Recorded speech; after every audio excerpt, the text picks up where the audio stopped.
একেবারে সহজ নিয়মে ফটো থেকে কিভাবে এআই দিয়ে ভিডিও তৈরি করবেন সেটি আমি দেখিয়ে দেবো এই ভিডিওর মাধ্যমে। আমি কিন্তু অনেক এআই ভিডিও দিই, আমি কিভাবে তৈরি করি সেটি আমি দেখিয়ে দিচ্ছি। ওকে, প্রথমে যে কাজটি করবেন, গ্রক GROK এই লগোটি থেকে অ্যাপসটি ইনস্টল করে নেবেন। গুগল প্লে স্টোরে গিয়ে এই যে লগোটি দেখুন, অ্যাপটা ইনস্টল করে নেবেন। ওকে, ইনস্টল করে নেওয়ার পর আপনি গ্রকে যখন ঢুকবেন তখন এরকম ইন্টারফেস আসবে, যে এখান থেকে ট্যাপ দিবেন।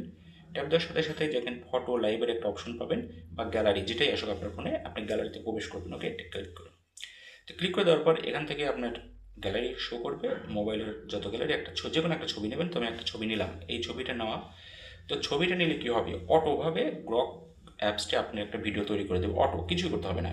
দেখেন আপনার আমাকে একটা হাঁটার চিহ্ন তৈরি করে দিয়েছে, এইটা আপনি এখানে ট্যাপ দিলে কিন্তু গ্যালারিতে চলে যাবে। এখন এই যে ভিডিওটা তৈরি হলো, এইটা থেকে আপনি আরেকটি ভিডিও কীভাবে তৈরি করবেন, এখন মজার ব্যাপার এইটা।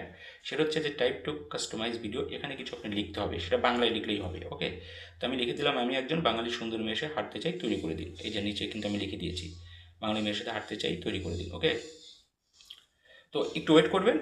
তারপরে যে ডান পাশে একটা তীর চিহ্ন পাবেন, এখানে একটা ট্যাপ দিবেন। এটা লেখার পর ট্যাপ দেওয়ার সাথে সাথে এই যে দেখেন চমৎকার একটি ভিডিও কিন্তু হাঁটার একটা সিন তৈরি করে দিয়েছে। আমি কিন্তু এভাবে ভিডিও বানাই। এখন এটা গ্যালারিতে নেওয়ার জন্য এখানে একটা ট্যাপ দিলে এটা কিন্তু ডাউনলোডে গ্যালারিতে চলে যাবে। এখন ঘটনা হচ্ছে, এটা আপনি ইউটিউব, টিকটক, আপনি ফেসবুকে আপলোড দিতে পারবেন এই ভিডিওটা। ওকে, আশা করি